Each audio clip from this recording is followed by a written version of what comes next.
just them being themselves. I mean, I think they're having really good at bats. Vlad today with the double. Bo hit the of that ball to right center.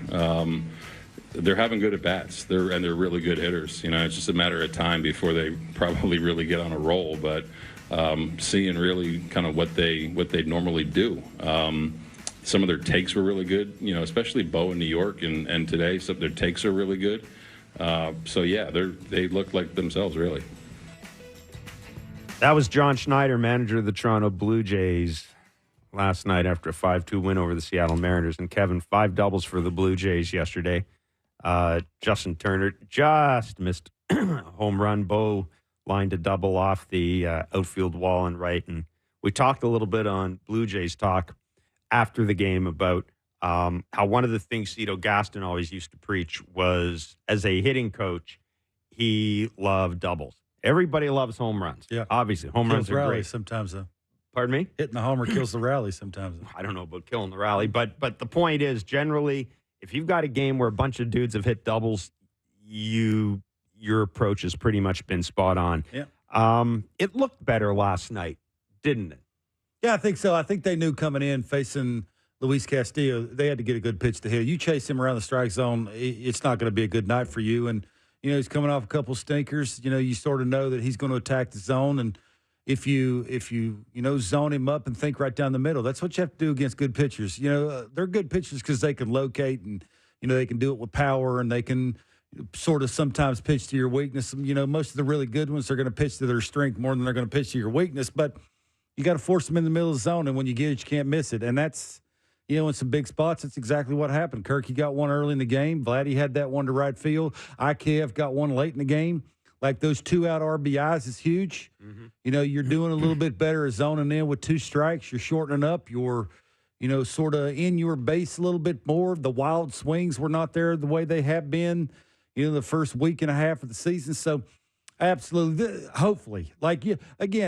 Nobody, I think, is asking for the lineup to match what the pitching's going to do. Just get it close.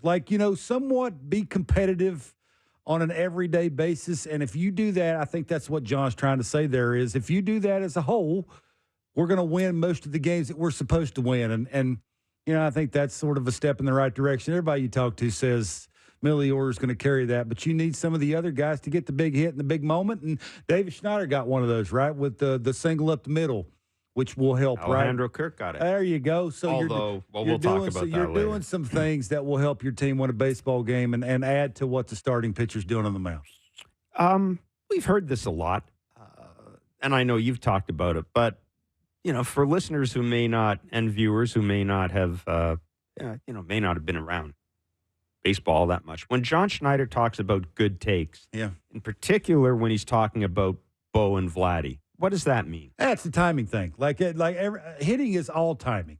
The pitcher's job is to disrupt the timing of the hitter, throw you off a little bit with that. And now it's with, all the breaking balls that are being thrown and fastball counts, it's the hitter trying to guess along somewhat with the hitter, right? All the game planning that you do off the field, you're trying to translate to on the field, and that just, you're going to have a better chance of doing that if you're on time at the plate. And I think that's what John's trying to say is, early in the season, these guys trying to get their feet wet, cold weather. You're going from some warm places to some cold places. It's hard a lot of times to be centered, be on time, be in an athletic position. And my takes look like if I want to swing at that pitch, I can hit it hard because I'm on time to do it. It's real simple, right? And it's when you start, when the pitcher starts, right? You got to sort of time that up. You got to consistently be, if his foot hits the ground, are you starting your swing? Or is it out front ball release, then you start your swing? Like there's a process of when you're trying to be on time to be able to hit velocity. That's what it's all about. It's like Ernie Clement, right? Whenever he speaks, he's talking about I'm hunting a heater. I'm on time to hit velocity. I can adjust to everything else. It ain't backwards. That's why a lot of the guessing that takes place with the Blue Jays sometimes, they look like they're in between and having just trouble, hitting balls that they're supposed to be hitting really, really hard. And it's a lot of reasons. But to see them like they look last night on time against a good pitcher, like if they consistently do that because they have talent, They're going to score more runs, and that's going to help the guys stand on the mound for them, which is the ultimate goal here. I would say mentally, the pitching staff for the Blue Jays is going insane.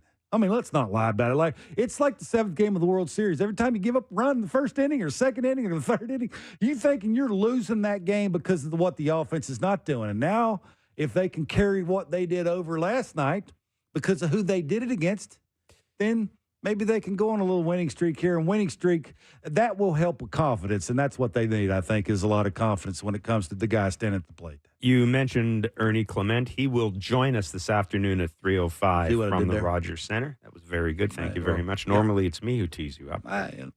Every once in a while. Every once in a while. Yeah. Dan Shulman will join us in a few minutes. He is, of course, a Blue Jays play-by-play voice on Sportsnet. He will have the call of the game tonight, 7:07 first pitch from the Rogers Center. George Kirby against Chris Bassett. And at 3:35, Manny Acta, pardon me, the Seattle Mariners third base coach, will join us. And wanted to get Manny on. He's been a long-time third base coach. Gosh, I mean, back when I covered the Montreal Expos, he's been a manager. And I wanted to talk to Manny about the Rogers Center, because one of the things he does as a third base coach, Kevin, you know this, one of the things third base coaches will do before the first game of a series is they will go out and they will try to walk the outfield. Try to get a read on what the angles are going to be like. In Manny's case, I believe he's also responsible for defensive positioning as well, outfield positioning. And, of course, with the Rogers Center, with the new configurations now,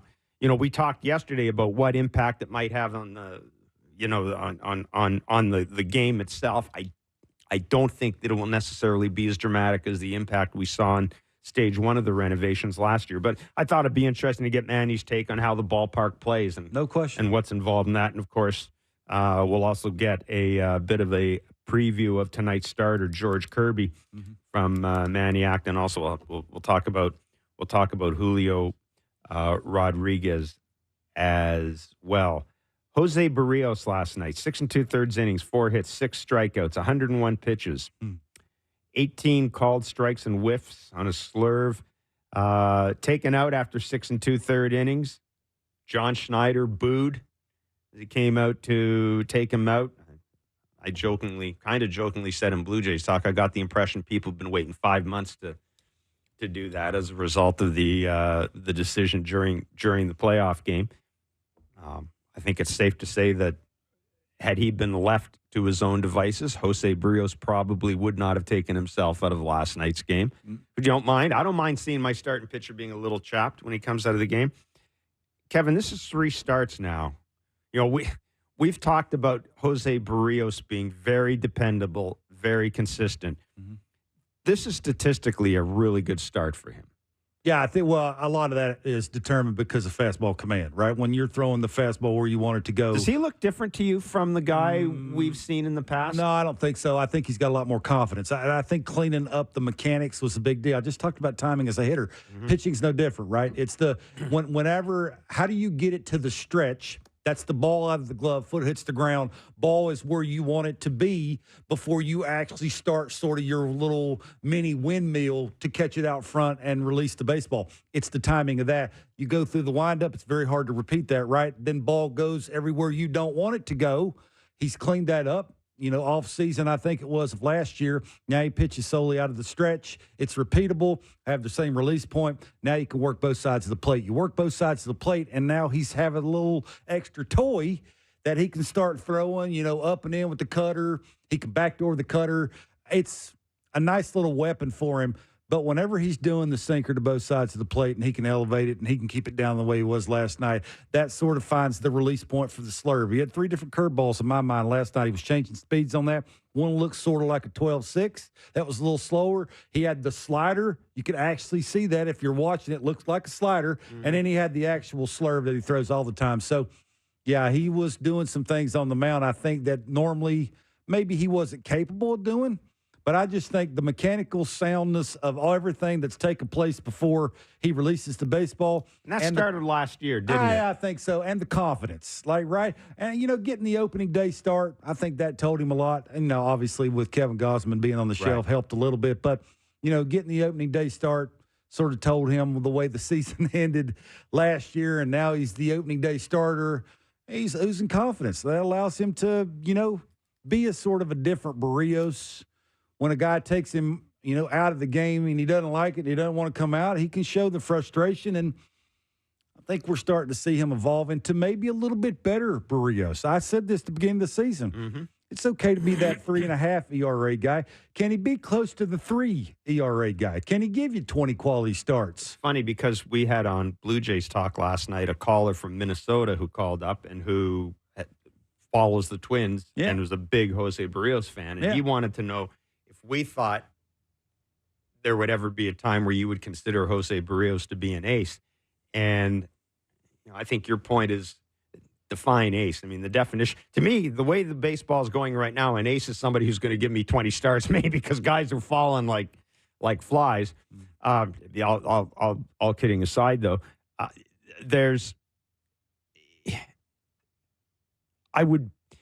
something more I need to see from him before I would call him an ace. I don't even know if it really matters. But there's still a little something more I need to see from him, and maybe it's closer to what you're talking about, getting an ERA closer to 3. He's pitched a lot. I think sometimes when, you get in a certain amount of at-bats, you get, you played a certain amount of time at the big league level, you've made, enough starts. I think you are what you are. Like being an ace might be. Which is not bad. It's not bad. Yeah, it might be too much to ask, right? Yeah. I mean, again, he's throwing more strike ones. He is a little bit better because the extra little added pitch.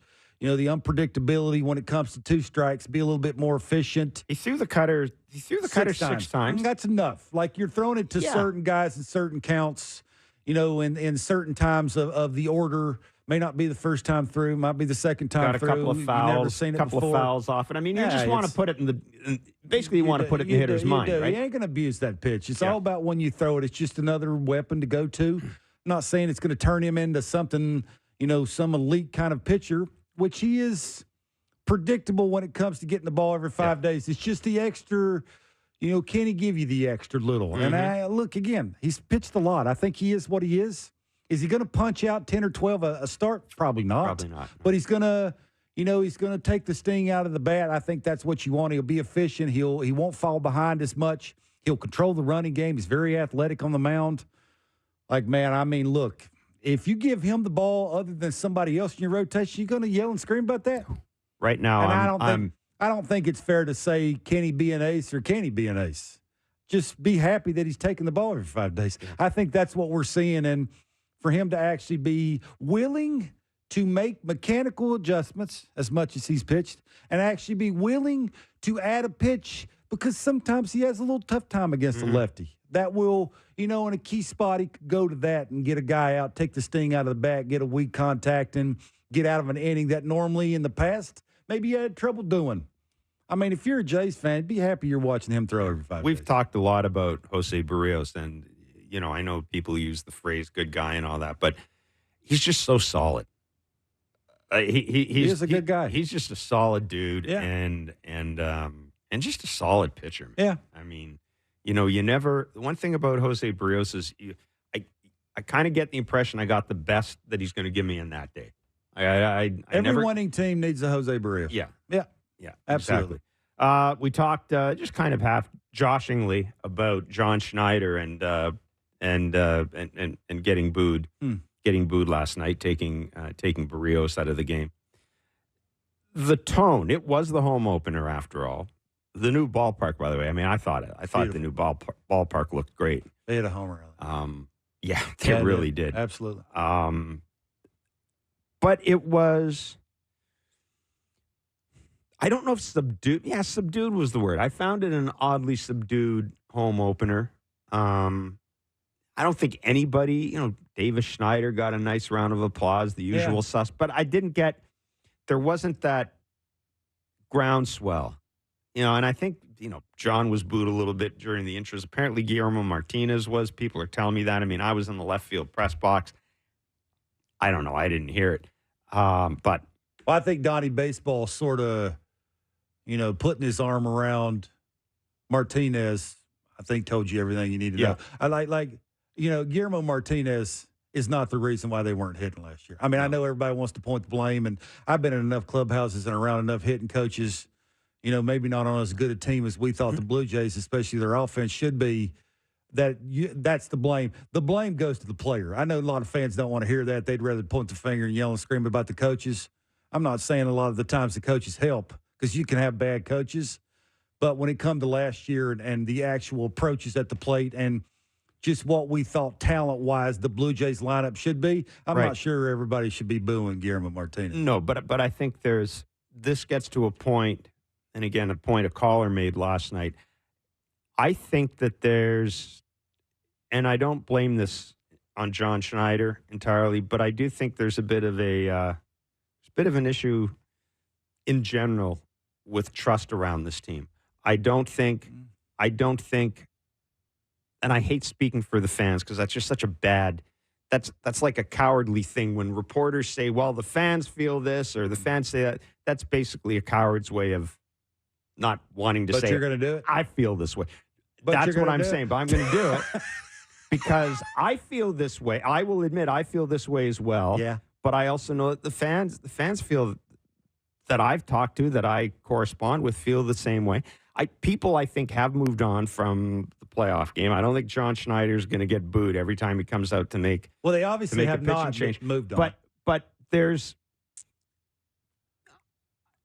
the way the organization responded to the way the season ended in terms of the news, the news conferences. I don't think enough questions were answered. I don't think that the kind of fog over the decision-making process was lifted. And I really do think that a lot of people are right now, winning will help, obviously, but they've been to the playoffs 2 years in a row, and they've had really ugly, let's face it, the exits 2 years in a row have been ugly. You had a near historic collapse at home, and then you had whatever happened last year. I think there's a trust issue here. I don't know if fans trust this team. Yeah, I think if you're going to hear front office and manager say out loud that the stars on this team are going to take them where they're ultimately going to end up, sometimes I think when you say that, you sort of back yourself in the corner of home opener. Your opening day starter, he's got 101 pitches. He gives it up an 0-2 bloop single to right. And you got the bottom of the order coming up. Maybe walk out there and say, big fella, I know you got 101 pitches. I know it's your third start. You got one more batter. I would rather see you walk off the field with your team going 7 innings than I would me taking you out. And I know 6 2/3. Maybe the outcome of just the support and the trust would be a little different. I think that's sort of where fans are at. Now, it is. I will take up for John a little bit. It is John's job to make sure that his players are healthy. I don't know why. It just seems like for whatever reason, the 100 pitch mark. It was it. There is a certain number, I think, and there's a certain amount of batters that they face where the flag starts to be raised. Yes. And then you have to start thinking about going to the pen. And on the flip side of that, it worked. I think I got to remember that too. As long as these moves are working, I think fans will accept that, right? It just didn't work in the playoffs. Yeah, I think the that, deal. And I think that for some people, seeing that move would suggest that, okay, the manager doesn't trust José Berríos, and I don't think that's the case, as you said. Look, I don't think it is either. They've got, as a matter of fact, I would argue the exact opposite. I think the manager's trust in José Berríos is probably matched only by his trust in Kevin Gausman right now. Yeah, I don't think John is thinking, standing over there when this. No, they've got data. I can't wait to go out there and get booed because I know it's going to happen. No. I'm going to make a decision to get data. Booed. It's when you're going to take it. You're trying to sell a certain plan to a fan base, and then actually seeing it play out is not always the case. I think that's a little confusing to some people, including me. Yeah, plan. I mean, there's a lot of it's not just this team. It's the way baseball is now. There's a lot of buzzwords around every team. Plan, process, all this stuff. And fans just... I'm on that side of for the most part. If you're going to do it, it better work. Yeah. And it worked. And it worked. Yeah. Exactly. A That's 5-2 win for the Blue Jays in their home opener. And again, game 2 of the 3-game series goes tonight, 7:07. A reminder, tomorrow's a 3:07 first pitch. Will be on pre- and post-game on Sportsnet 590 The Fan. And Sportsnet, tomorrow's matchup is Logan Gilbert against Yusei Kikuchi. And then the Jays have the day off. And the Colorado Rockies come in for guaranteed win weekend, as we're calling it. Why would you say that? Why not the Colorado Rockies? Mm. Unless you're going to tell me that they're going to run into more buzzsaw pitching like they did with Clark Schmidt and Does any of them dudes got to change weeks that? ago. I'm sure they do. Like I know you joke about this, but when you're in a bad place and you're trying too hard, Jeff Blair could be standing on the mound. That's definitely not true. Okay, that I think is somewhat sort of the way it's been looking with this lineup. That's why, again, you hear John say, "Man, them takes look good." Like they are just searching for positivity, and it's nothing wrong with that. You know, half the battle is 90% you believe it. Then I'm pretty good at it. Half the battle. That's what I'm going to go with. I'm going to go with that. 90%. Half the battle is 90%. Of you believing. There it is, buddy. Every once in a while. That's some Virginia Tech math. Hey, That's some Virginia whatever Tech gets you through it. Fluke, something to worry about. Alejandro Kirk leads the Blue Jays in at-bats with runners in scoring position. 15. Yesterday, he came up short on 2 occasions, once in a double play, but he also got an RBI single. Can I ride the fence on this one? Here's what I'm going to say. You're the one that pointed it out to me yesterday. I know and you it. pointed it out to me yesterday because you knew I was going to bring it up on air. This is what I'll say. If they have to abuse his playing time, you worry about it. If they take a step back and go, we want to see the best out of Kirky offensively that we can possibly see, track record will tell us that we have to place somebody Who else. was it 2 years ago that kept coming up in the line? You remember we kept... Chapman. That's right. Chapman, I mean, they'd stick him in the 8-hole, and That's right. here he'd come with the bases That was loaded. 2 years ago or last year? It was last year. It was last year. That's Yeah, what we used to talk, because John joked about it one time, but did you just... Can't hide him. I mean... I'm not saying that's the issue with Kirky because his bat does look quicker when he's...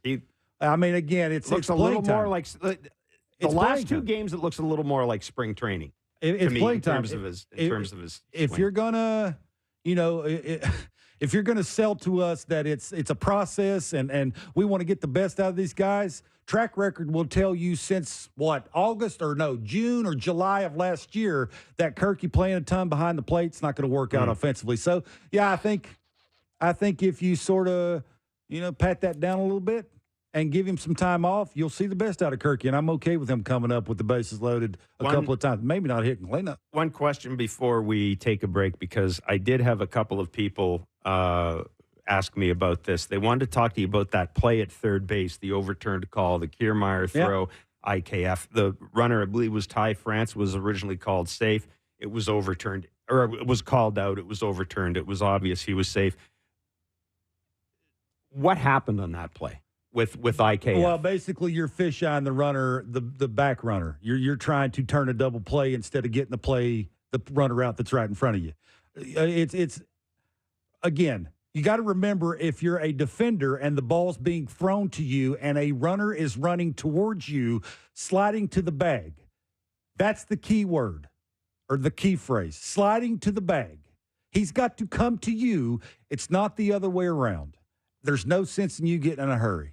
Like, that's one of those in the 5th inning, right? That you got to get an out. That's the biggest thing there. Jose is starting to leave some balls out over the plate. Now it's just about you getting an out, not about you getting 2 outs. And he did try for he saw the runner going around first base, going to second. I want to reach to get the out quicker so I can throw the ball to second to get 2 outs instead of 1 out. Instead of just letting the runner come to you, you drop the glove, runner slides into the glove. I at least get this out. If I throw it to second and I get that out, that's a plus. But I have to make sure I get 1 out. The lead runner coming towards me. It's a live, learn, experience, right? I do it once, I screw it up, I don't do it again. It's that thing. Good teams always, most of the time, always they're human beings. That's not going to happen. But most of the time, get the play that's right in front of you. You do that, especially when Kevin Kiermaier throws a BB to you. Don't overthink it. Don't try and get 2 outs when you're supposed to only try and get the 1 out, especially what your pitcher's doing, what the dude in the outfield did to get the ball to you. You're a veteran guy. You've been around long enough to understand that, and I'm sure you won't see that again. It's baseball 101, right? It's don't reach for the runner. Let the runner slide into you. It's just an easier play that way. So I'm sure it won't happen again. And, again, Jose made up for it. He made pitches when he had to make, and they got out of the inning, and you live to fight another day. But it's little things like that, right? We talk about it's the Vogelbachs of the world late in the game when you're making a comeback who don't get a secondary lead off a bag at first and gets thrown out at second by a half an inch. That costs you a run. It's little things like that, right, too, that plays are not made. But, again, good pitching makes up for woes in the outfield or in the infield. Dan Shulman is our Blue Jays play-by-play voice on Sportsnet. He will have the call of the game tonight, 7:07 first pitch from the Rogers Center. Dan Shulman joins us next. It's Blair and Barker on Sportsnet 590 The Fan and Sportsnet.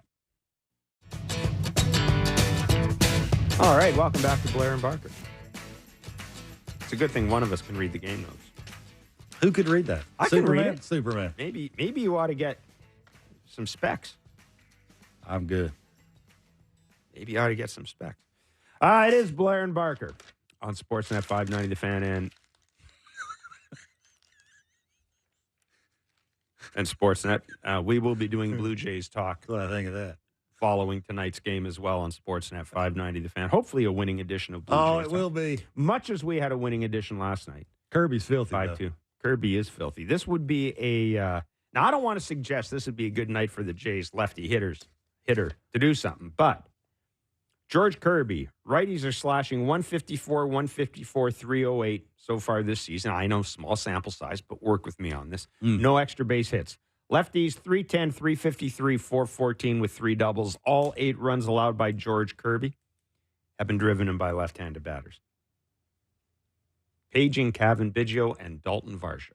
Hey, he likes his curveball, that knuckle curveball. He likes to throw to lefties. He's trying to buy into strike the ball, eliminate and swing and miss, that kind of thing if you're, facing some lefties. So he's a fill the zone up guy. Yeah. For me, I'm trying to pull everything. I ain't trying to go the other way. I ain't trying to finesse anything to right. I ain't looking for something middle of the way. I'm getting the foot down and I'm getting the head out and I'm trying to pull everything. This guy's got nasty stuff. That's what you do against nasty guys that throw stuff that he's got. Trying to pull everything. Dan Shulman will have the call of the game tonight. He joins us on Blair and Barker. Mr. Shulman, as always, we greatly appreciate your time. What did you make of the reception the manager received last night? I had someone ask me, can you remember a manager being... That was me. I had other people ask me, too. I asked you that. Yeah, if you could remember a manager being booed as much. Yeah. And I can't. I can't. I've never seen that. Not in a home opener. Generally in a home, and frankly in a home opener, everybody's usually a little tipsy by that point. They're happy. Baseball's back. Spring is in the air. Yeah. We just had an eclipse and the world didn't end. I mean, there was a lot to be happy about last night. But how surprised were you to see and hear that reaction? Well, the only time I heard it was when he came to get Berríos. I don't know if it happened another time. If it did, I missed it. I think that was just kind of a reaction to last year, I guess. And to be honest with you, in the moment, I didn't even think that. And Buck kind of made eye contact with me like like that's what this was. So I assume that's what that was. And then, listen, everybody knows that, the fans were very unhappy at the end of last year, and we've all got long memories and that sort of thing. So I thought a tiny bit of it was, hey, he was pitching great, give him a chance to get through 7. But I'm assuming that Buck was right, and it had to do with last year. So, in that vein, I guess it's not that surprising because we all know the fan base wasn't happy at the end of last season, wasn't happy during the off season with the moves that were or weren't made. And then I'm sure they weren't thrilled with the road trip at the beginning of the year. So, I've got my headset on too, not to avoid your question, but I've got my headset on, and sometimes you guys might hear things 100 times better than I'm hearing things. So, but if it was about Berríos and last year, I guess it makes sense, and I assume it's kind of a one-and-done thing. Like, if the exact same outing happens for Chris Bassett tonight and Schneider's at 7, I don't think we'll hear the same reaction. Dan, do you think that this will, when this has to happen again, you think if John continues to get booed, he's a human being. Now, I know John pretty well. You know John pretty well. Do you think this would affect what he is trying to do with a pitcher? What I mean by that is if he continues to get booed, maybe in certain situations you wouldn't go get him because you feel like, you may be getting booed, and that's not a good thing. Am I on to something, or is that just overreaction and that would never happen? Yeah, first of all, again, I don't think it's going to continue, and even if it does continue, I don't think he would do that. Yeah. Kevin. I understand your question, obviously, but I don't think he would do that. I think John Schneider does what he believes is best for the team, and for those who got on and Buck and I talked about it. I think it was one of the games in the Yankee series, I believe. Maybe it was the game they won in the Houston series. Yeah. Bringing in Jimmy Garcia against the top of the order. I think he came in against Judge and Rizzo, or Judge and Rizzo, I guess. Then using Richards, not going to Mesa, because if Mesa didn't get Soto, then he'd have to face Judge, and having Chad Green for the 9th inning. I get how all this works, obviously, but we shouldn't ignore the stuff that works, right? The stuff that he's doing that is going well. And I think he's got a very good feel for his pitching staff and his bullpen right now, especially when you consider they don't have Swanson or Romano. They're missing their number 1 and their number 2. And Jimmy Garcia and Chad Green are really good, but if everybody had been healthy, those guys are 3-4 in some order in my mind. So I don't think it'll continue, and if it does, I don't think it's really going to eat at him, Kevin. I don't believe so. Yeah. No, it's my I'm with you. I'm with you guys. I'm with you guys on that. As my friend Mr. Barker pointed out, it worked last night. Yeah, they have to remember that. They won the game 5-2. Mm-hmm. We had a caller on Blue Jays Talk last night. It's the second time I've referred to this caller because it was a Minnesota Twins fan, a guy who lives in Minnesota, big José Berríos fan. And he asked us a question that kind of got us thinking. He said, do you think José Berríos will ever be recognized as an ace? And he was going back to at one point the Minnesota Twins were talking about José Berríos as being an ace. Kevin and I both said, what's an ace these days? Anyhow, is there a certain statistical measure you use to define an ace? I told Kevin the way pitchers are getting hurt right now, to me, an ace is a guy who's going to be in the clubhouse tomorrow healthy. That's to me, that's an ace. But is there another level, do you think, Danny, that José Berríos can reach? I think it's possible. He's looked great this year, 3 starts in a row. I thought maybe the most impressive start was the middle one because he didn't have his best stuff. He wasn't locating well. He didn't feel he had any life on his fastball. And then you look up at the end of the game, and that was against Houston, right? That was against Houston, and he's given up 1 run in 6 innings to that lineup. So I think he's had 3 great starts before. 2 years ago, you could have flipped a coin between Gausman and Manoah. So ace to me implies that's the guy you're giving the ball to in game 1 of a playoff series. Yeah. He's a legit number 1. He gets mentioned among the best pitchers in the game, and you're giving him the ball in game 1. In 2022, you could have flipped a coin, I think, between Gausman and Manoah. And, Manoah started opening day last year. So, that shows you what they thought of him in 2022. Last year, obviously, Gausman was the ace, finished 3rd in Cy Young balloting. Berríos had a really good season, but to me, the discussion was Berríos and Bassett, who's 2, who's 3. Sure, he can be an ace. Absolutely. But I don't think that's the kind of evaluation you make now. I think for the most part in his time in Minnesota that he was viewed as a really good number 2. Mm-hmm. But can you stack him up against the other aces and feel pretty good about your chance to win the game? I think you can now. And as I always say, Kevin, I defer to you. You see it through a hitter's eyes, but I think his stuff was great. And when he's locating the slurve down and away to the righties, when he's running the 2-seamer either in on their hands or backdooring it to the outside corner, when he's got the changeup work into the lefties. I said it last night. He's got all the weapons, right? It's Let him fiddle with a cutter, and that's great. Maybe it'll help him, but he's got a lot of weapons already. But sure, I think he could become the ace. But to me, the definition is has a terrific season, acknowledged as one of the best around, and no doubt about it, this guy's getting the ball in game one of a playoff series. And, you know, I don't want to walk away from Kevin Gausman because he had one, rough start in New York. Kevin Gausman has earned the right, in my mind, to be thought of as the ace of this staff. And it would be, you know what, if we're having a conversation in September about which one of these two guys is the ace, then it's gone pretty well for both of them. Dan, what do you think they do with Dalton Varsho? He's sitting 133. He's got 4 hits. You know, some guys would say it's early. If you ask Dalton, I'm sure he's not going to say that. What do you think they do with him?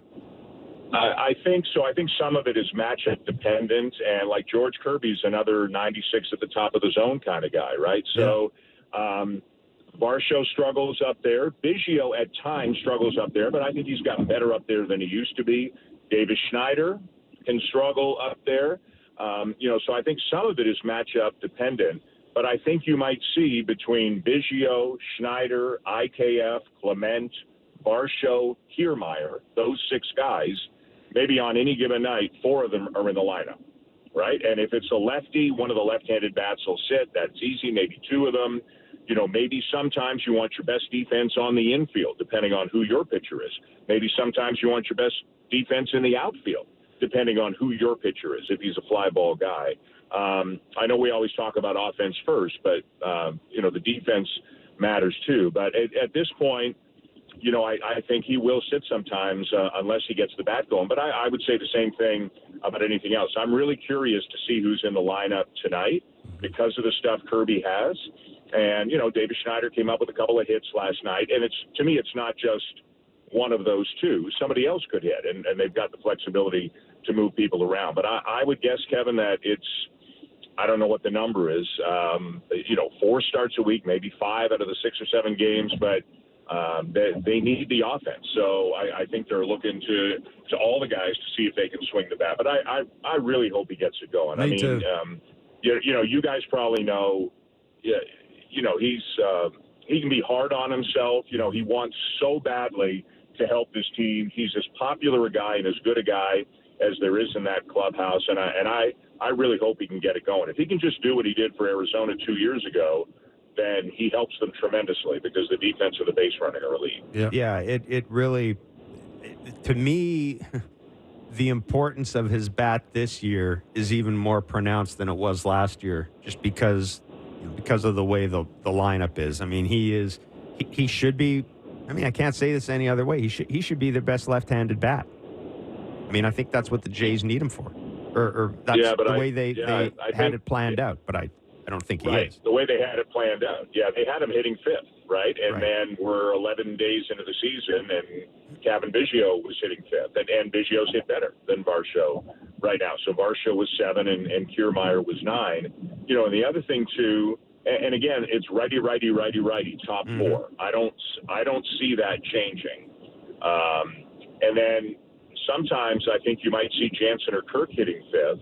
And then I wonder if there's even room for 3 lefties in the lineup, even if it's a right-handed pitcher on the mound, because now you're looking at them 6-7-9 or 6-8-9, and I don't know if they want that. And that's where Davis Schneider and Ernie Clement come in. Like, at some point, do you just throw out the window, he's a lefty, he's a righty, and say he's swinging better than him, or he gives me better defense than that guy, too. So, but I do want to say, again, very quickly, I know we always look at the offense, but I can tell you they do, obviously, they look at the defense, too. And, for the ground ball pitchers, they want to make sure the right guys are on the infield. For the fly ball pitchers, they want to make sure the right guys are in the outfield within reason. So that's part of the decision-making process as well. Yep. Danny, other than that 450-foot home run that he hit on opening day, I thought Kevin and I were watching the game last night when Vladdy hits that double. That might be the nicest swing I've seen from Vladdy since then. It almost looked... Kevin talks about how Justin Turner, the finish to his swing, and how it looks just kind of effortless. I almost saw the same thing with Vladdy in that double. Yeah, I'm a sucker for doubles to the opposite gap, whether you're a righty or a lefty. And I know that to hit more home runs, generally speaking, guys have to pull the ball. That's obvious. We saw Vladdy hit a ton of fly balls, like 390-foot outs last year to center field. And I'm kind of caught in between on how I think about this, because it looked to me like in the Houston and the beginning of the New York series, he was pulling off, trying to pull the ball, like hips or shoulders opening up, flying open, whatever you want to say. And when he stays in there and he hits it hard to right center or center, he looks great. And he scorches the ball. It doesn't go out very often because it's usually a line drive, but he scorches the ball. And I wonder if he's kind of caught in between. Do I want to put my best swing on the ball, or do they need me to hit home runs because I'm Vladimir Guerrero Jr.? And I don't know if this is an internal battle for him or not. I don't, and again, Kevin, this is your department. Is he on time? Have his hands quieted, like mechanically? Is he better now? But I'm with you. I thought he's looked better. He scorched one to left center a couple of games ago and then one to right center. And he's looked better the last 3 games than he looked the previous 4 or 5. I also know nobody goes under a microscope more than this guy when we talk about hitting. Right. And that's the burden of greatness, right? That's the burden of talent. And it's fairly or unfairly to Vladdy, he's going to be dissected his whole career like that. Dan, did you see batting practice yesterday? And if you did, could you tell the ball was carrying any differently than it was last year? I know we'd had conversations with other guys in the lineup that were saying, the ball carry going to right. And it just made me think when you were talking about the ball the other way from some right-handed hitters, ball not carrying to right center. Did you see any of that? Have you heard conversations? Do you know anything about how the ball is carrying to right field at the Rogers Center? I didn't notice or ask about that yesterday. I'll make a point of doing it today. The one thing I noticed yesterday is Justin Turner was taking ground balls at second base, which I thought was interesting. So now he played 4 or 5 games last year there for the Red Sox, but they were decimated by injuries. And maybe there were 2 guys at every position. So I can't remember who was over at third. Maybe they just wanted IKF or Ernie or whomever it was to go over to third, and Justin said, okay, I'll go over to second. It might be nothing, right? So that's the only thing I noticed. I didn't notice if the ball was carrying. It was, as you guys know, a crazy day down there, and there was a lot going on. So I got up to the booth a little bit earlier than normal because I didn't get as much done early on as I would have liked. But it'll be a normal day. 2 is a normal day. I'll go down there and ask some questions today and let you know what I find out. Dan, do you think Pete Walker might be a little nervous about Tim Mesa? Tim Mesa's ball just looked like it's not coming out hot the way it should or the way it normally does. He's thrown a lot. He's been really good for a very long time. You think there's any worry with him? I think I don't know if the word would be worry. I think they're closely monitoring the situation, and I've asked several people, including Mesa, and there's no injury. The velocity has not been quite what it's been in the past. Now, Tim's not a 95, 96 guy. No. He's kind of 92 to 94, I would say, somewhere in there. Let's call it 93. And he's been more like 90, 91, although his last couple of times out, it's crept up a little bit. But I think in part because of that, he's been throwing more sliders than I've ever seen him throw. When Tim Mesa's Tim Mesa, he's like 80% sinker, right? So because he can bury people. So, I think both he and Genesis Cabrera are not at their best right now. And, there's been so much talk about the offense. And then, Bob Francis had a couple of rough starts and injuries to important guys. There hasn't been a whole lot of conversation about the 2 lefties, but they're important because, just about every team has 1 or 2 good left-handed bats. Not my understanding, my feeling about what I've been told is they think he's fine. It's just taken him a little bit longer to ramp up. And John Schneider, when he was asked about him yesterday or 2 days ago, I can't remember, I think 2 days ago, or did use the phrase, and he's getting a little bit older. And it made me go upstairs and look up how old Tim Mesa was. And I was close, but I would have thought 30 or 31, and he's 32. And maybe it's just taken him a little bit longer to ramp up. So I don't think they're worried about him, but I think Pete's keeping a watchful eye on him. Yeah. Danny, really good of you to do this. Always great to talk to you, my friend. We'll see you at the ballpark. Thanks buddy. As always. We will see you at the ballpark. See you guys. See ya. Dan Shulman, Blue Jays play-by-play voice on Sportsnet. 7:07 first pitch tonight. 3:07 tomorrow. It's work from the Dome Day. Yep. Yeah, the Mesa thing's we'll be here working. But the Mesa thing's interesting just because of how they have to use him. he's coming in against the best left-handed hitter on the other team, which is not the easiest of at-bats. That's why the 93-94 is very important. 90-91, you can let that travel. You could take the sinker that you don't want to swing at. 93-94, I'm cheating to get the head out. I swing at things I don't want to swing at. That's why it's so important to see that. And when you don't see it, that's why you see the uptick in the slider usage. And his slider's not good enough to abuse it. You just can't throw it all the time. That's why he needs both. So it is, and that's why you see sometimes with the Cabrera thing, that would be nice to see him come in and sort of take over some of the spots until Tim figures out whatever Tim needs to figure out. So there is some worry there, I think, and that may be why they use Trevor Richards a little bit more because he can get the lefty out. That's why Swanson's so important when he gets back, because you can use him against lefties with the split finger. So there is some ironing out they need to figure out at the back end and sort of just get everybody healthy and raring and ready to go, and so they can use them whenever they want to use them. But you pitch them a lot. That's why just the up and down all the time of the bullpen is an issue, right? And that's why the starter is so important. Yeah, it is and we'd noticed this in his early outings this year. You get the sense he's not, and Danny's right. I don't get the sense he's hurt, but you get the sense that he's not feeling like himself. You can just see him on the mound. There's a real sense of frustration. I think it was an outing against the Yankees, or it was one against Houston where you could see he was frustrated. And it's look, they need he and Yenesis Cabrera, they're being counted on in the absence of Eric Swanson.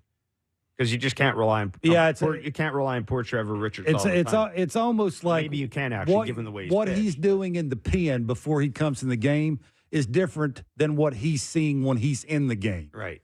And whatever, maybe he needs to adjust routines. He's thrown a lot, right? It's sometimes I didn't realize he was 32. Did you? Yeah, I did. Like that's really? again, Okay. But they've thrown him a lot. The heart rate goes up again. Yeah, Yordan Alvarez is in the world. It's not the easiest guys to get out, right? And you remember the 5-man infield where you're needing a ground ball against Tucker. Yeah. Like it's not Kevin Barker's he's facing. It's the best left-handed hitters that they got on the other team, which are really good against the really good lineup. So I hope he figures it out. He's a good dude. He means a lot to that team, a lot to that bullpen. So I'm sure he will figure it out. It's just how do they go about it? I want to ask you, because you asked Danny the question about Dalton Varsho. We thought, and you saw him in spring training. Everybody talked about how good he looked in spring training. Did look good. It just seemed as if everything was going his way. Hitting the ball he's supposed to hit. And then the switch starts and the season starts. He's a trier. There's something to that. There's a reason why I brought that up. There's a reason why I brought that up with Joe Siddle yesterday. Is you got a lineup full of triers. That's not the easiest thing. Why do you think Dan said that Vladimir Guerrero Jr. is trying to pull everything? Front hips flying open, he's trying to hit the ball when nobody else is hitting it. Like, they're a bunch of triers. Like, they're human beings. And, they're expected to carry teams for a while. Dalton's hitting in the 5-hole because of what he did in spring training. The expectations go up. Now I got to drive in runs. That's why they sort of ruined half his season last year by putting him in the cleanup spot to start the season. There's a lot there, right? And how do you fix it? Hopefully they just put him in the 7 or 8 spot, leave him there when he's playing, and let him try and figure it out. Again, there's no expectations with him. Try and hit 25 homers. That's it. You get on base, try and steal 20 bases. That's it. Play elite defense, whether you're playing center or left. That's it. I don't want anything else other than that. I'd like to not see you hit 130. That'd be nice. But 25 and 200, would you take that from Dalton? I would. And 20 stolen bases. I'd take that. And the way he plays defense and the way he can go first to home, you'll take that. Not everybody can hit 250 and hit 25 plus. So expectations, limit those, and you'll be all right with him. We've got a big hour ahead. Ernie Clement of the Blue Jays joins us. Manny Acta, third base coach at the Seattle Mariners. Lots of talk ahead. Don't forget 7:07 first pitch tonight, 3:07 tomorrow. It's Blair and Barker on Sportsnet 590 The Fan and Sportsnet. All right, welcome back to Blair and Barker for April 9th. 7:07 will be the first pitch tonight at the Rogers Center as the Jays take on the Seattle Mariners, and I don't want to want to waste any time. We're very pleased at this time to be joined by Ernie Clement of the Blue Jays down at the Rogers Center. Ernie, thanks so much for joining us on Blair and Barker. Welcome back to Toronto. Welcome, I guess, day after the home opener. I just want to get your sense of just the atmosphere leading up to a home opener and an opening day in general from your point of view. How special is it? You know, I talked to Kevin, who spent a lot of time in the minors, and he talked about how special opening day was in the majors. How special is it for you? Yeah, it was really cool. This is a special group to be a part of, and you know, especially with all the renovations and everything. It was rocking here last night, so it was really good to get a win. Ernie, how good is the back behind the scenes? You mentioned the renovations. I mean, it's got to be cool to walk in a clubhouse and see that kind of clubhouse, and you know what the Rogers Center brings. How beneficial is that going to be just to make you the best player you can be? Yeah, the amount of resources we have are, I mean, it's amazing. I can't begin to tell you how awesome it is. I mean, you kind of have to see it for yourself to believe how incredible it is. But, you know, we're lucky, and this is a special group, like I said. So, you know, the more resources, the better, and, you know, we're going to use it to our advantage. Ernie, one of the things Kevin always talks about when we talk about you was just is how simple your swing is and how easy and easily maintainable it is. Is that something you've always had a knack for, or is that something that you had to develop as you got older? I've always tried to keep it as simple as possible. You know, the more you have going on with your swing, the more that can go wrong. So, you know, especially over the last couple of years, I've tried to keep it as simple as possible, and you know, I've seen some success, and you know, I'm going to keep it rolling. Yeah, routines are very important, especially with guys who don't play every day. How have you had to adjust routines? Have you come up with some that you're trying to figure out, iron out? You know, playing time's a big deal. When you don't play, you got to figure it out. How big of a you know, interest have you put into just trying to figure out the best routine for you? Yeah, honestly, Matty Haig and Hunter Mentz have been awesome. You know, they got us grinded in the cage during the game, before the game, and the resources that we have available are pretty amazing. So, you know, even if you're not playing every day, there's still a ton of resources you can use, and you know, they keep us ready to go for sure. Yeah, Ernie, I know you know this, but you're hitting 364 off the fastball, and I'm sure opposing teams understand you're hitting 364 off the fastball. That will mean you will start to see more spin. Have you tried to figure out ways to, you know, maybe hit a couple more breaking balls earlier in count, see that a little bit longer? How have you tried to, you talk about what you're trying to do in the cage, have you tried to combat that, you know, seeing more spin in the cage? How are you attacking those kind of at-bats? Yeah, I think I just have to stay disciplined in my approach for each individual at-bat. You know, I do my homework and I prepare, so, you know, I know the pitcher's best pitch, and most of the time I'm going up there looking for a fastball, but I'm willing to, you know, make the adjustments, and, you know, I have no problem hitting a slider or a curveball.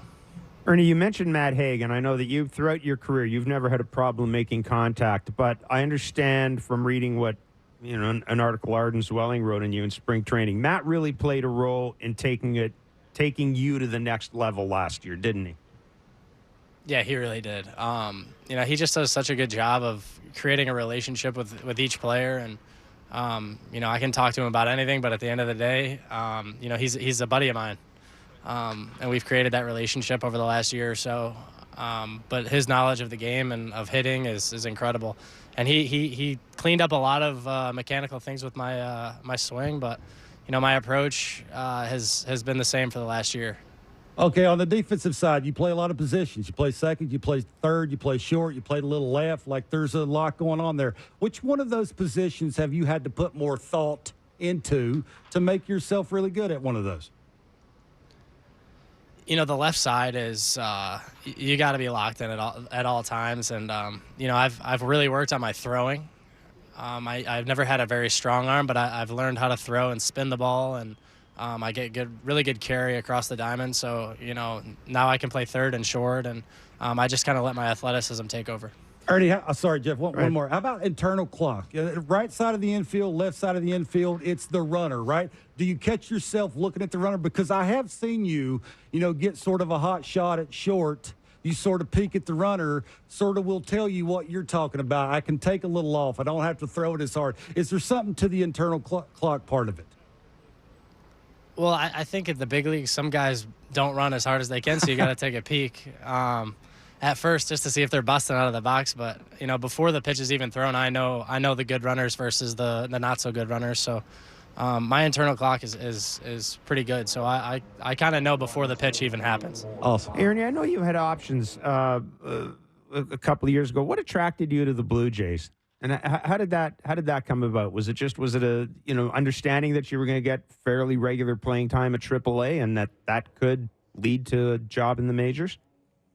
Yeah, that's all I cared about. I just wanted to play. The last few years, including COVID, I just hadn't really had the at-bats or the playing time. And I just miss playing baseball. I love this game so much. So it was just awesome to be back out there. And the guys in the clubhouse in Buffalo were incredible. And then when they brought me up here, I was welcomed with open arms, and these guys were just awesome. So, I definitely made the right call. Ernie, what's next for you? You made the team. You're a contact guy. You're starting to figure out routines. You're looks like you got a little bit more power now. Is that sort of the next step, right? Ambushing, maybe looking for a breaking ball early in the count. You can get out and around, create some backspin. What's next for you? I just want to help this team win, man. I obviously I want to impact the baseball a little bit more, and that's going to help the team win. So if I can continue making hard contact, that's only going to be better for this team. And I just want to make plays in the field when I'm out there. So, when they put me in there, I'm going to help this team win. That's all I care about. Ernie, I'm wondering, last year this team's production at home wasn't great. We had Bo on earlier in spring, or earlier this year in the offseason, I should say, and he was talking about how he thought that maybe guys got a little frustrated last year. How important is it to establish some sort of offensive home field advantages? And is it something you guys talk about? Well, I think you have to take pride in playing in front of Toronto, in front of your home crowd. We pack this place out pretty good every night. So, I think it's time we start taking pride in playing in front of these fans. And, last night was a great start. So, we're going to build off that and keep it going. Ernie, do you have a favorite player? Do you have somebody you look at that maybe is similar to you that you can feed off of? Do you have somebody on speed dial that when you struggle, you call? Who do you talk to when it comes to that? Well, besides everybody on our team, I love watching Jose Ramirez. I played with him in Cleveland, and the way he plays the game and, respects the game of baseball, and he doesn't let a fastball get by him. So, I've learned a lot from him and the way he played the game, but I'd say he's probably my favorite to watch. Yeah, it's early sample size for you in your career facing really good pitching. Is there one guy that stands out to you that maybe – mine was Kevin Brown. The fastball in, the throwing at your head, he would sort of intimidate you before he actually released the baseball. Is there a certain guy that has stood out to you that you're like, man, that's some filthy stuff. I better be prepared the next time I face him? Luis Gil kicked my butt pretty good last time I faced him, so I'd say him right now. But I'd like to face him again. Why is that? Was it power? Was it location? Was it late movement? Why was that? All the above? Yeah, he had a really good mix. And then obviously the starter from Houston the other night, Blanco, who threw the no-hitter against us, had an amazing mix, and he was hitting the corners and really didn't give in. So guys like that are tough. Yeah. Ernie, we're going to let you run, man. Thanks for doing this. Keep it going, my friend. Be well. Yeah, good luck. All right, boys. See you. Take care. It's Ernie Clement of the Toronto Blue Jays. He is fun to watch. And I'm pointing at my friend, Mr. Barker, here, because the first time we saw him play in the field last year, you said that guy can play in the majors. Yeah, it's simple. I think it's repeatable. Yeah, I mean, there was no doubt in your mind. Yeah, look, I think he's a smart guy. I think that helps too. That will get him through some woes. It's not going to be easy. I mean, he's not going to hit 364 off the fastball all the time. He's hitting 182 against the breaking ball. Like that mix, he talked about the mix there. I mean, he's getting about the same amount of breaking balls he is fastballs now. And the word's out, right? He's gonna get breaking balls and fastball counts.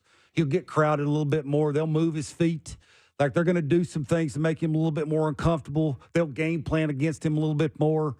They'll see if he can hit a a change up in a fastball count. Like, they're going to pitch to him now, not so much throw to him. It's the graduation part of it. Everybody goes through it early in your career where they'll see if you can hit fastballs all quadrants. Now it's about the breaking stuff. And the defensive side, he's a smart guy. I think he's one of those guys that doesn't have to be told where to stand.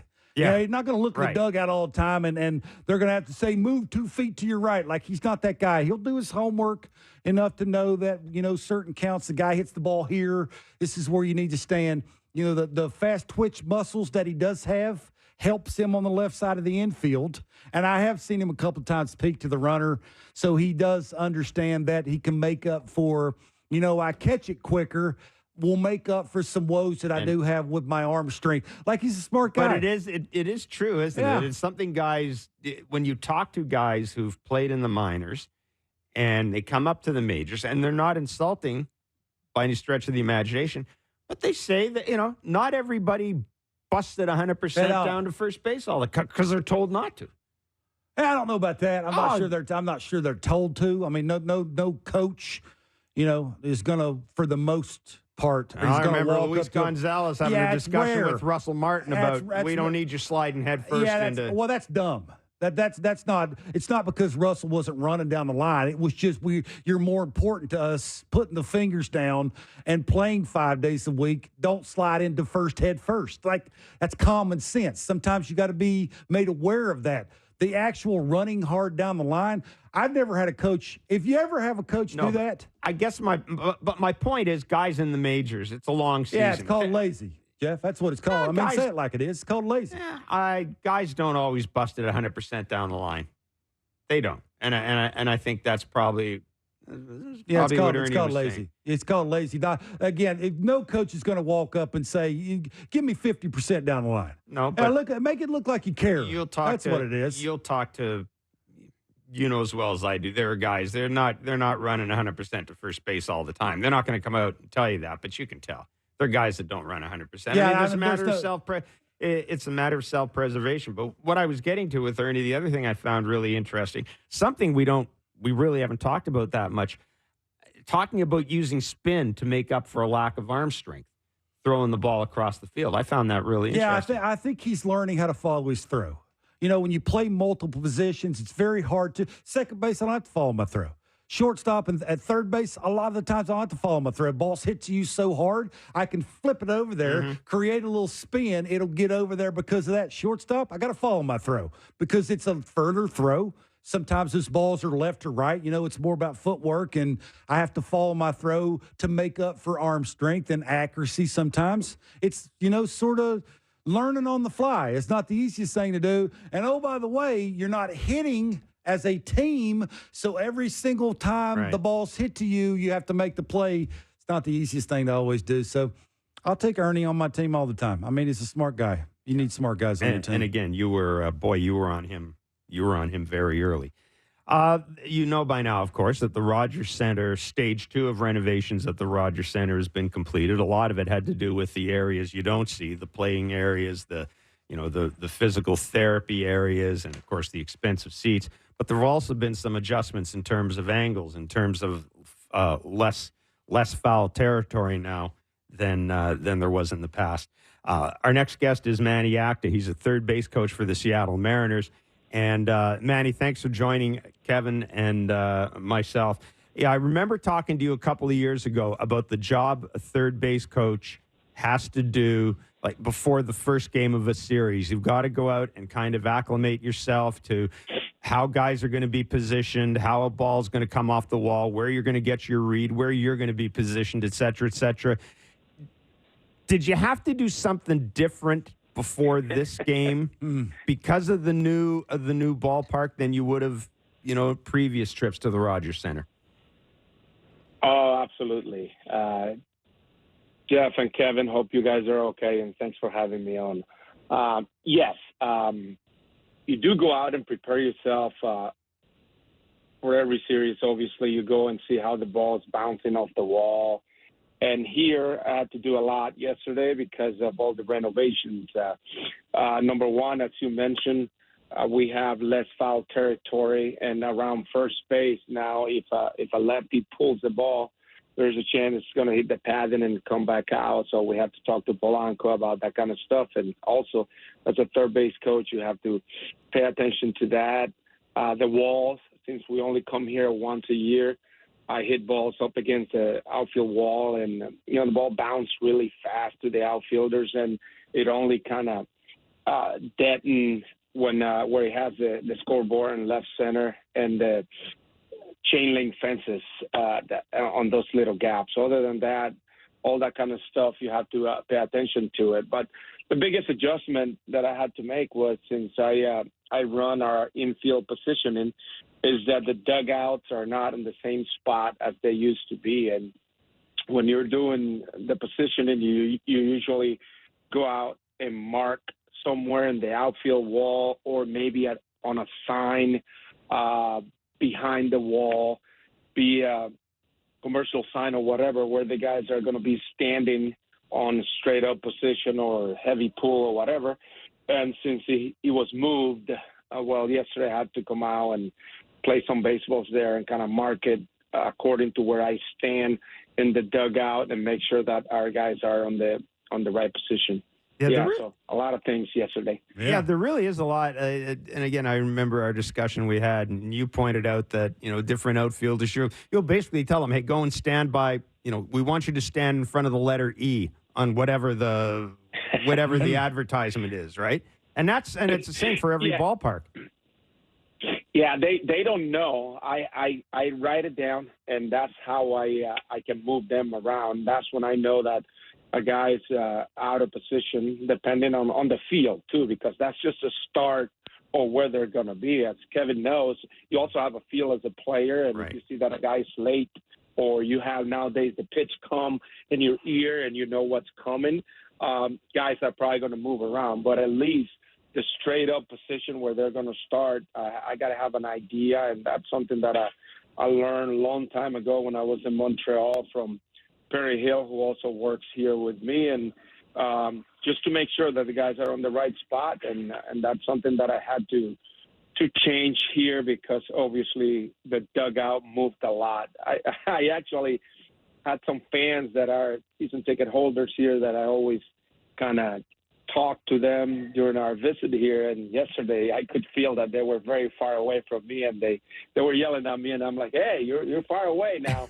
But it's because of all the new construction here. Manny, as a third base coach early in the season, do you try and set a tone for your team, like, to an opposing team? We're going to be very aggressive. Like, you're going to have to make every single play. You're going to have to get that first cutoff guy to get us out. Do you ever think about that early in the season to try and do that? We do that starting on spring training, but as you just mentioned, Kevin, at the start of the season, what we do, we address it at the end of camp, because at the beginning of spring training, a lot of the invitees and young kids are playing, so those guys are not going to be with you here. So we do it at the end of camp.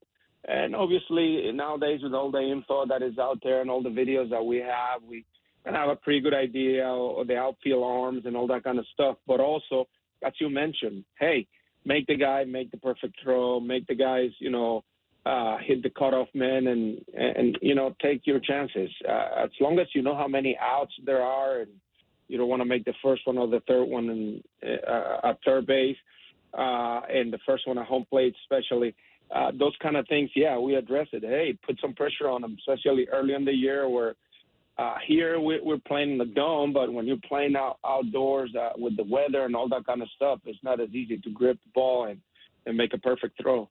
Manny, do you set goals for yourself beginning of the season? Like me, I wanted to be a 270 average, 30 home run, 100 RBI guy. Do you set goals? I mean, I don't want to ask that in a silly way. I think that would be kind of cool if you were thinking, maybe I'm setting my goal, highly, and saying that I only want to get a couple of guys thrown out at home, and you may sort of adjust how you send guys. Do you have goals at the beginning of the season for yourself? Yeah, absolutely. Yeah. That's awesome. My goal, I already lost the goal. I didn't want to get anybody thrown out at the plate, but I already have one guy that would stand on a sac fly. But yes, I mean, I learned a long time ago when I was in Montreal, Omar Minaya used to tell me, hey, when a third base coach name is not coming up, no one talks about you, it means you're doing a good job. Yeah. If your name starts to pop up, it's because of, things are not going very well. And that's a tough job, because a team, even an okay team, scores over 600 runs a year, and no one says anything when the guy scores. But as soon as somebody gets thrown out, oh, boy, who's coaching third, and what did he do right and what did he do wrong?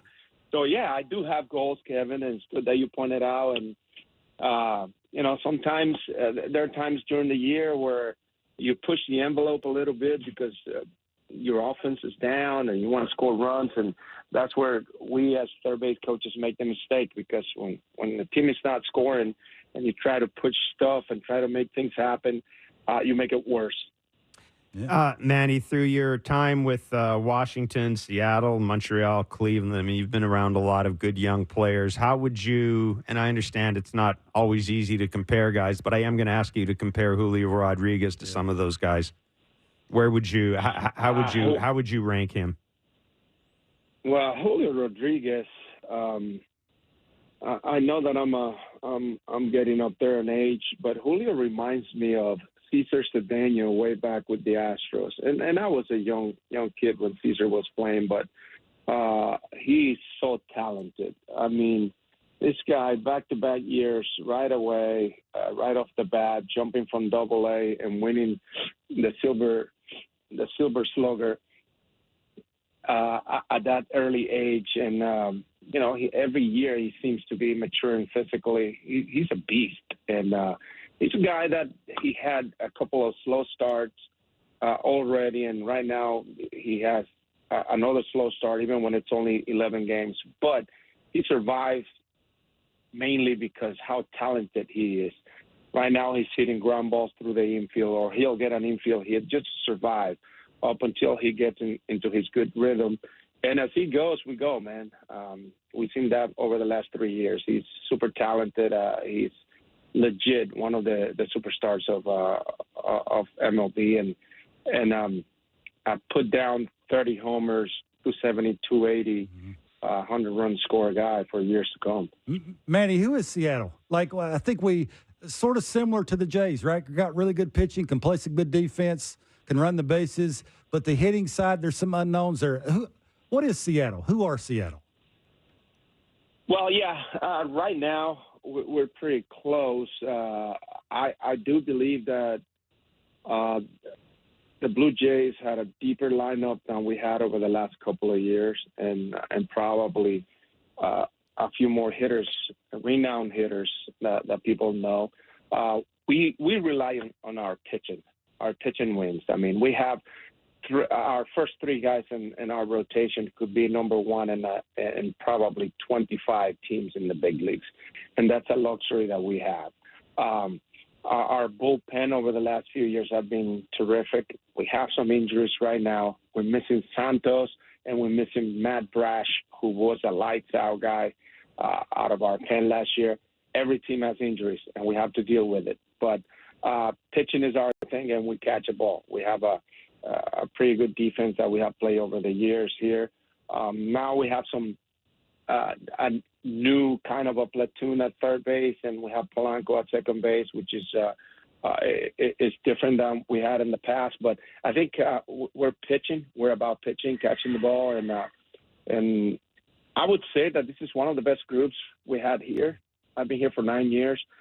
Offensively, it's deeper. Our lineup is deeper, more contact-oriented, even if the numbers don't show that right now. It's only been 11 games. But I just think we're better than that. I know that these guys are not 180 hitters, all of them, and they're going to wake up and be better. We're leaning toward more contact this year. Polanco is a great addition to our lineup. We got a guy hitting third with a track record who's a switch hitter. And baseball is just like family and life. You know, you miss some guys that you love and you really like that were here, like Robbie Ray and Gino Suarez, Marco Gonzalez. But then you also add some guys to the mix that bring a lot to him, like Mitch Garber. You know, he's a professional hitter. The numbers are there for him, even when he's had some injuries in the past. But Garber, now having back Haniger in our team, and Polanco, those are just good addition to that young core of guys that we have here that will make us better. I mean, we are going to get into a good streak pretty soon, and we're going to be giving everybody a run for their money. Manny, as always, it's great to talk to you. Thanks so much for your time. You've been very generous with it, and travel safely, my friend, and be well. Yeah, good luck. Okay. My pleasure, guys, and see you guys down the road. Absolutely. Take care. That is Manny Acta, third base coach.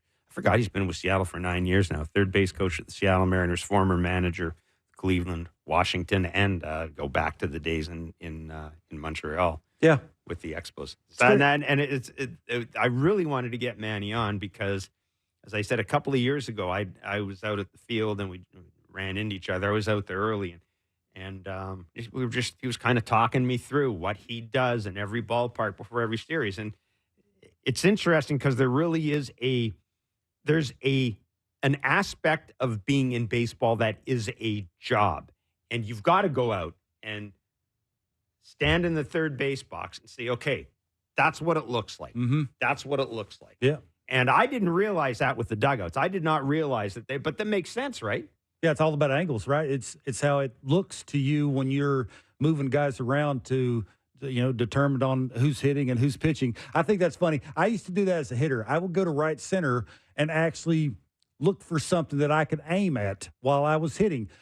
It was more. So you'd walk out before the game. Absolutely, because it's more about direction, right? I just wanted to have good direction, and the direction on the way I wanted my bat path would keep me in the zone longer and actually give me a chance of hitting a baseball hard. It's just funny listening to coaches and baseball players talk about angles and just the way it looks when you go to a place that you haven't seen.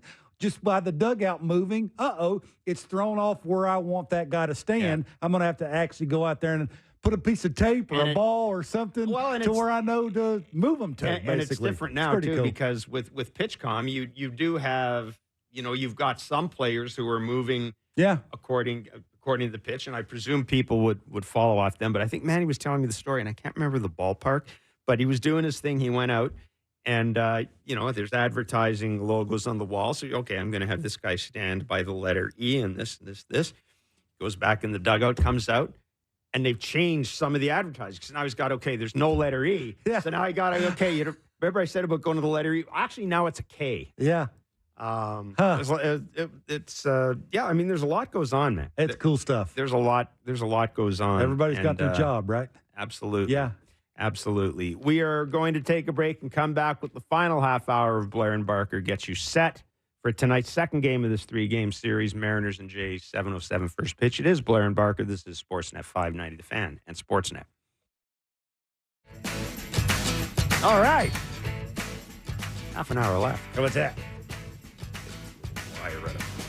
It's Blair and Barker. The Jays lineup is out. Better make sure that this is today's. Jays lineup is out. It is today's. George Springer is leading off in right field. Vladdy is at third. That was interesting. He's not at third. First. That was it beat you. And not. I was thinking that was interesting. Shulman talking about Justin Turner taking ground balls at second base. Not really. I mean, they're going to put the best offense on the field they can possibly do. Yeah. If Ernie has to play third and he's hitting, he's going to play third. That's fair. If that's the best lineup. Guerrero is hitting second and playing first base. Oh, boy. Bichette at short. Turner. Schneider in left field. Biggio, Kirk, Kiner, Falefa, Varsho, Chris Bassett on the mound against George Kirby. So there you go. Davis Schneider draws a tough assignment. Yeah, I don't think so. I think occasionally you just got to say, well, everybody knows what your weakness is. Go up and figure it out. He's a big leaguer now. I think that's where they're at. Like offensively, they're looking for hope after that 4 guy. Then if Davis Schneider's giving them some quality at bats, I mean, he knows what it is. It's up to you to make the adjustment. That's what the big leagues is. Big league's not hard getting there. It's hard staying there. He's sort of in that mix now of staying there, and he's going to have to make some adjustments. Don't have to hit that pitch all the time. Nobody's perfect. Are you surprised that given the issues Kirby's had against lefties, are you surprised that that Kiermaier's not in the lineup tonight. I mean, do the Jays have a good left-handed hitter? Well, that was the topic of conversation in the last. Kevin will give you a decent at bat. Shulman. Kiermaier, when he's not trying to hit homers, will give you a decent at bat. Dalton Varsho, look, he's having his issues with a lot of things. I mean, that, until he actually tries, I think, to take a deep breath and exhale and just sort of see ball, hit ball. I know, Kevin, don't roll your eyes. It's possible for some people. It has to be that simple. I think he's one of those guys that just has to. Kevin, what happens if Dalton Varsho doesn't? I don't think anything. I think he'll. What happens? I think he'll play defense late in games. I think he'll get the occasional start. I think he'll hit ninth when he does start, or eighth. Which, as we're seeing tonight, he's sitting there. I said you just don't think that he can do what he can't do. Just think that try to go up and hit the ball hard to the pull side. That's all you want, and play great defense. He does that, it'll work out. And I think that, I initially when you make a deal like that, when you've traded away. Yeah, some would say that. Some have said that. When you've traded. This show said that. When you've traded away Lourdes Gurriel Jr. and Gabriel Moreno. Man, can't believe you said that. I can't either. But when you've traded. Hopefully Ross is not listening. When they've traded them away. Just stop it. When you've traded them away and you bring Dalton Varsho in, there would be the natural inclination that they've brought him in to be an important part of the team, an integral part of the team, right? Which is why we saw him. Work with me on this, Barker, rescue me here, which is why we saw him hitting cleanup in the fifth spot, and now he's down. Now he's down in the ninth hole. I don't know which khaki was raising their hand going, hey, I got an idea. Let's put Dalton Varsho in the cleanup spot. Yeah, that's one of the worst things they've ever done. I think you sort of think defense first, and then whatever he gives you offensively is gravy. I think that's sort of where they're at right now. Don't make the so we're settling for. There's not a lot of meat.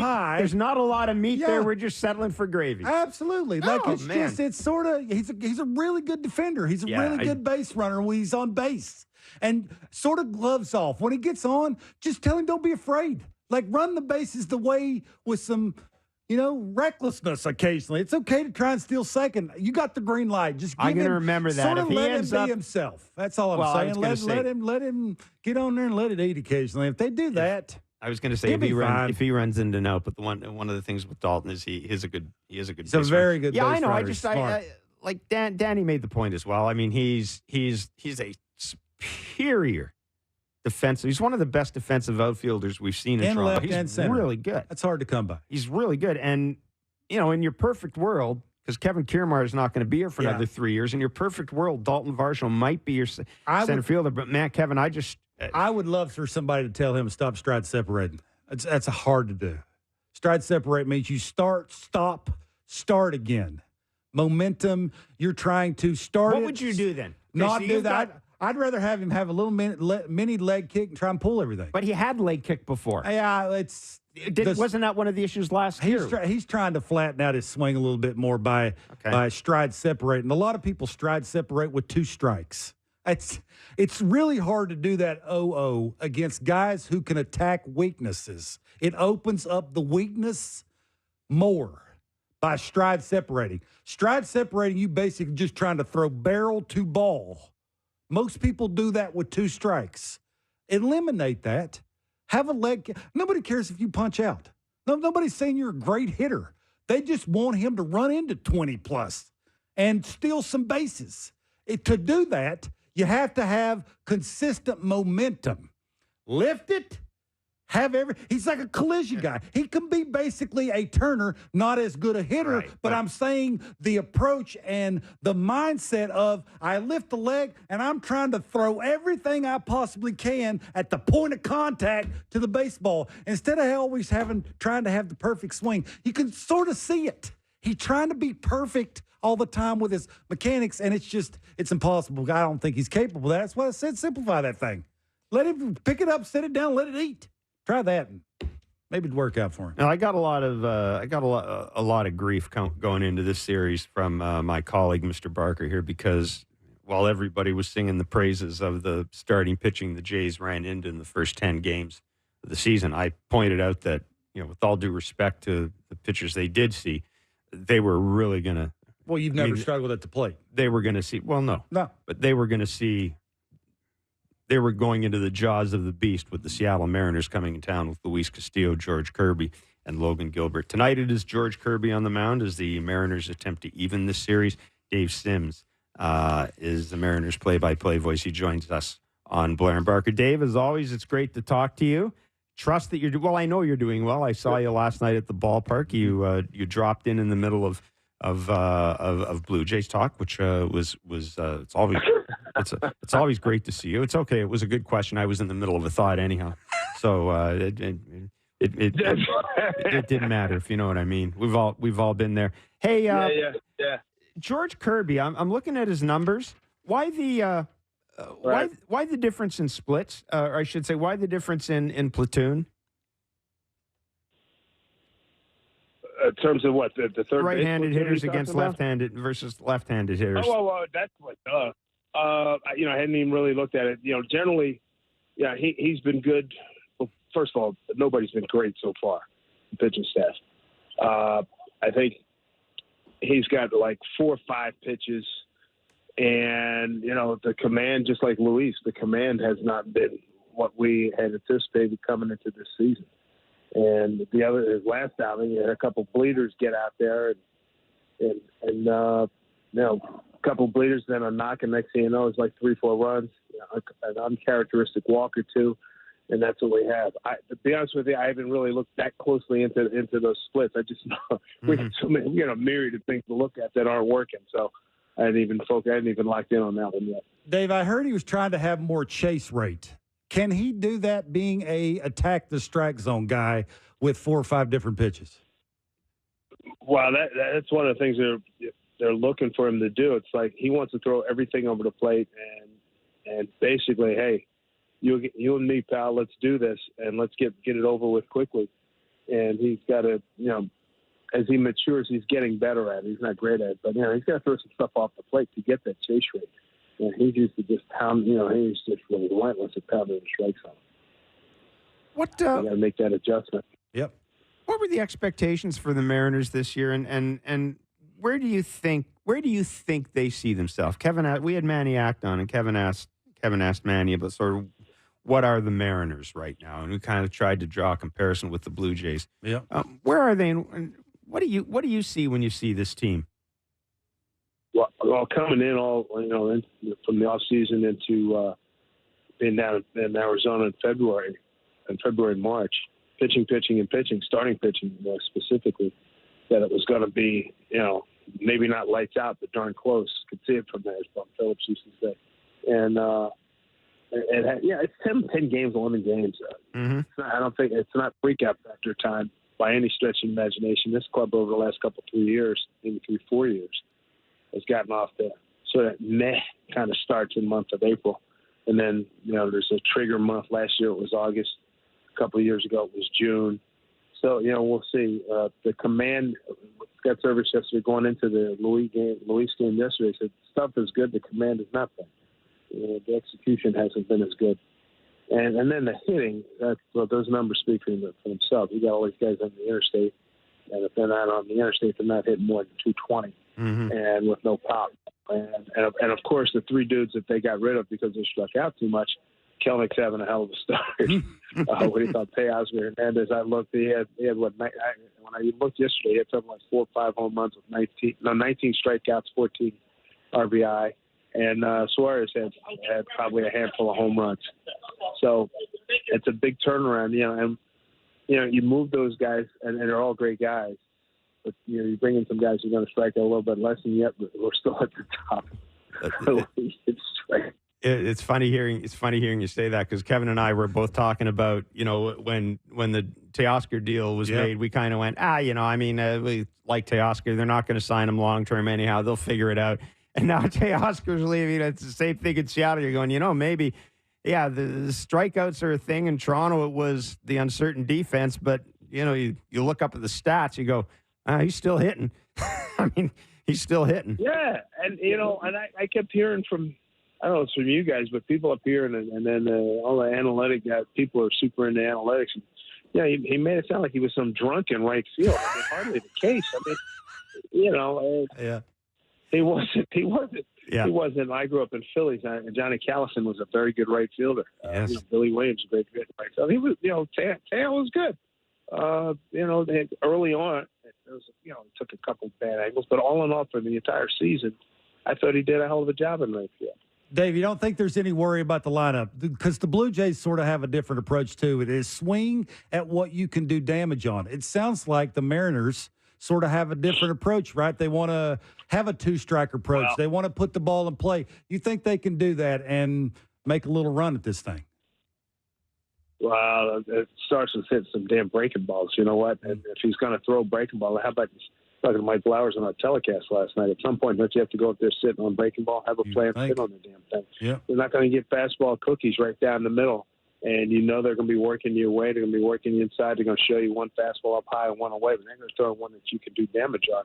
You go up there and sit on a breaking ball. Now, and I like that. I like that way of thinking. I mean, that I just deferred to Mike on. I said, you're the one that played at this level, but I think I know a little bit about baseball. If they're throwing them damn breaking balls, sit on them and start hitting them, and they're not doing it.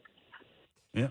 Dave, really good of you to join us today. Thanks so much, man. It's always great to talk to you. Always great to see you as well. You know that. Yeah. Be well. See ya.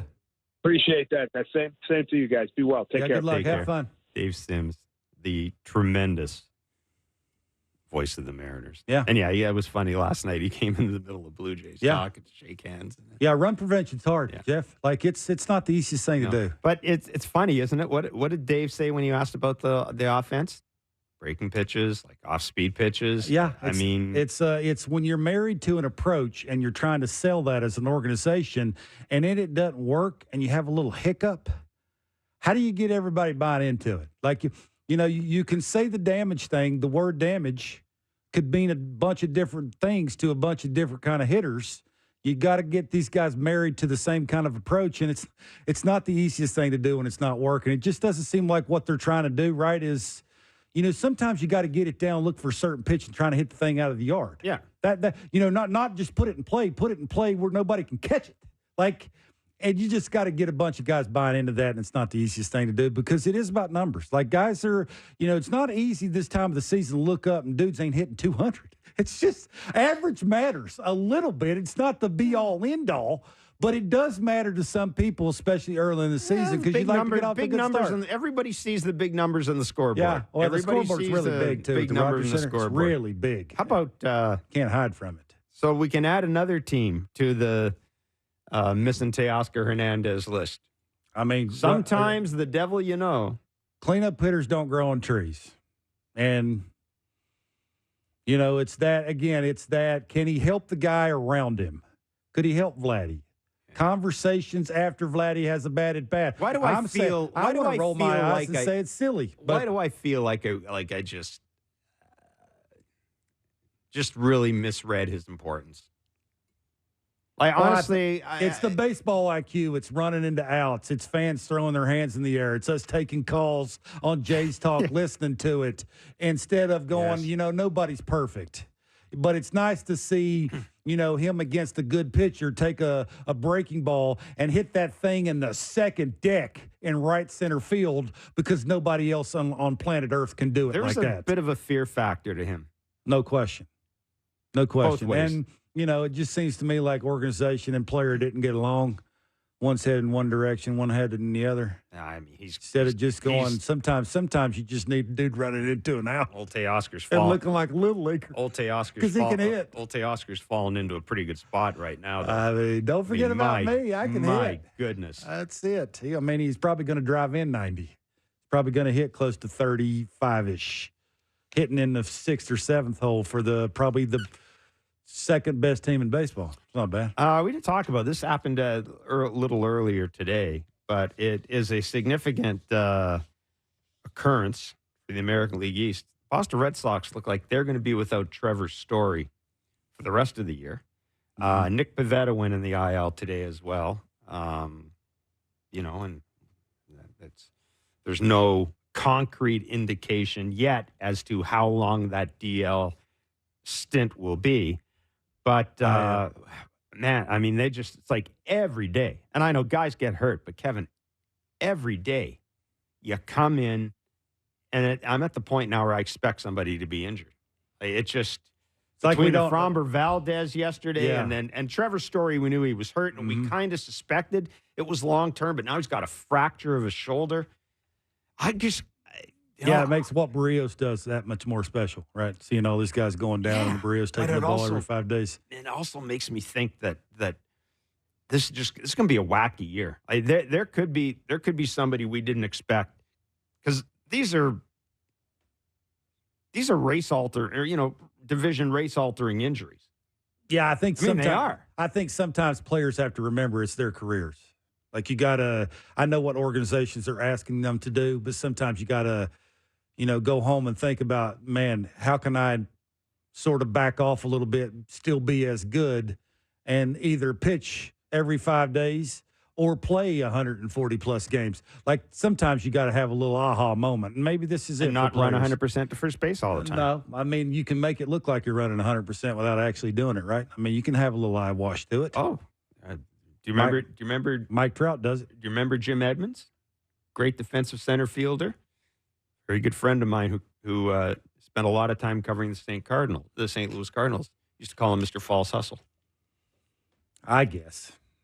I mean, there's gonna dive for it. I'm gonna dive. Yeah, for the TV dive. Now, everybody's heard people talk about the TV dive. I always say this: you got 4 at bats. You could run a ball out 4 times at first base. You get paid bunches of money to do it. I mean, you want to be a good teammate. Well, that probably would start there. If you want to be a good teammate, it would take start the extra there, base. right? I mean, make a defender make a play. We haven't talked about. We haven't touched on Chris Bassett, who gets a start tonight. It's the sinker. The sinker's been getting hammered. It's the sinker. It's the velocity on the sinker. Instead of 89, 91, be 91, 93. If it's there, he can get away with throwing some, middle of the plate, catching a bunch of the plate, and play better defense behind him. The defense behind him has been atrocious. Catch the balls that you're supposed to catch. He's a soft contact guy. He needs everybody catching the balls they're supposed to catch. You do that, make the outs you're supposed to make, you'll go 7 tonight. This team's not great.